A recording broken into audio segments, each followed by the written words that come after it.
प्रिया थांब. तू आज जे काही वागली आहेस ते मला अजिबात आवडलेलं नाहीये. तू माझा शब्द डावललास म्हणजे याचा अर्थ या घरात आता माझ्या शब्दाला काही किंमतच उरलेली नाहीये का? आई तसं काही नाहीये. मग कसं आहे?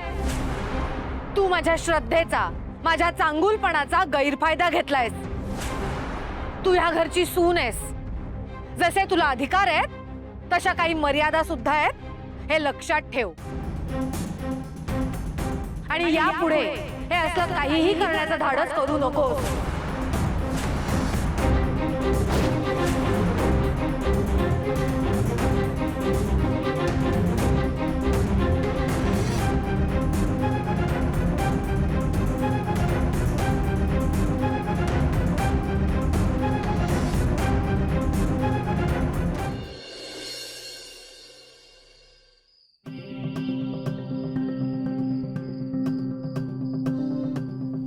आदित्य सर, मी आज लई खुश आहे.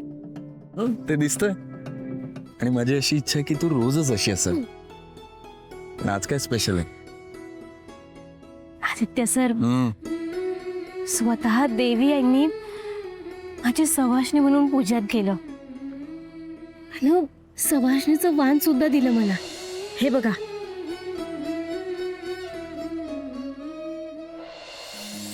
आणि एवढंच नाही आदित्य सर, आज मी आपल्या घरात जेवून आले.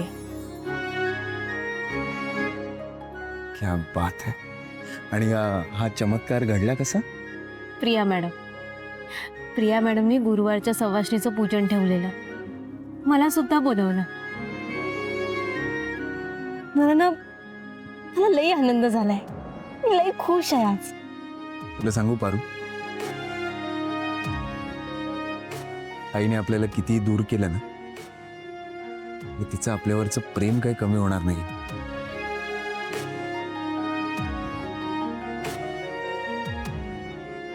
अरे देवा, मी गप्पा मारायच्या नादात विसरले. काय?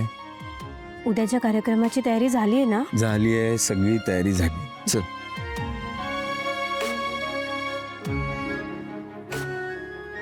एक मिनिट.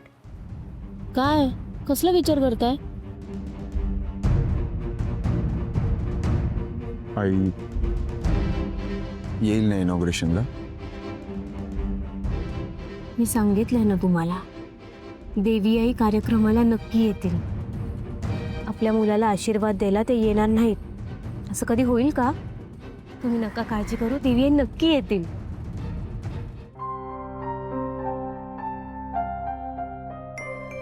तू म्हणली आहे म्हणजे नक्की आहे.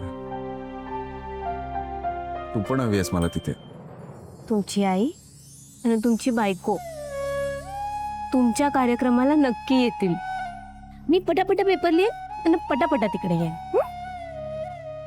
पटापटा घरी जाऊया का? मला भूक लागली आहे. चला. हं?